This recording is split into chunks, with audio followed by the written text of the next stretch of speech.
Sean en Shantigita, ek mis julle. Kom ons gaan met die storie wat ek met julle wil deel.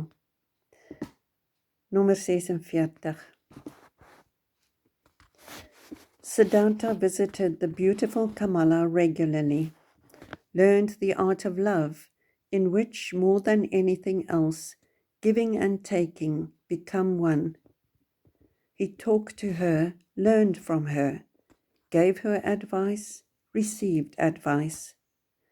She understood him better than Govinda had once done. She was more like him.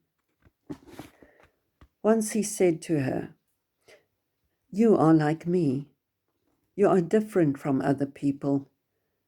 You are Kamala and no one else, and within you there is a stillness and sanctuary to which you can retreat at any time and be yourself, just as I can. Few people have that capacity, and yet everyone could have it." "Not all people are clever," said Kamala.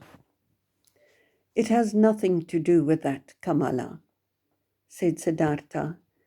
"Kamaswami is just as clever as I, and yet he has no sanctuary.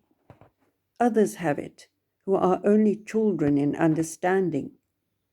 Most people, Kamala, are like a falling leaf that drifts and turns in the air, flutters and falls to the ground.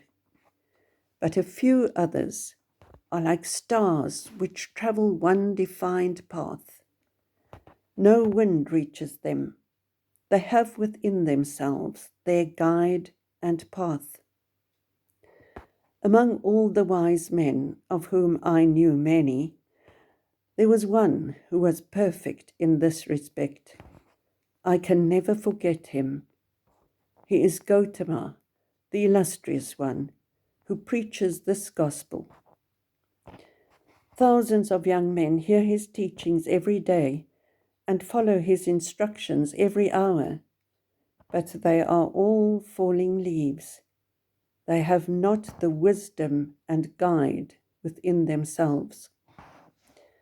Kamala looked at him and smiled. "You are talking about him again," she said. "Again you have samana thoughts."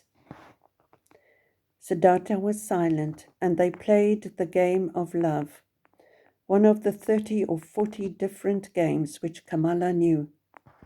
Her body was as supple as a jaguar and a hunter's bow. Whoever learned about love from her learned many pleasures, many secrets.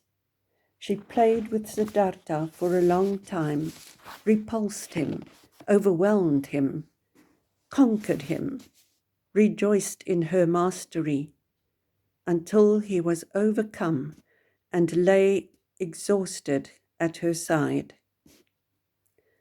The courtesan bent over him and looked long at his face, into his eyes that had grown tired.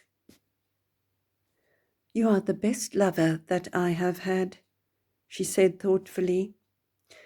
"You are stronger than others, more supple, more willing. You have learned my art well, Siddharta. Some day, when I am older, I will have a child by you. And yet, my dear, you have remained a samana. You do not really love me. You love nobody. Is that not true?" "Maybe," said Siddharta wearily. "I am like you. You cannot love either. Otherwise, how could you practice love as an art? Perhaps people like us cannot love.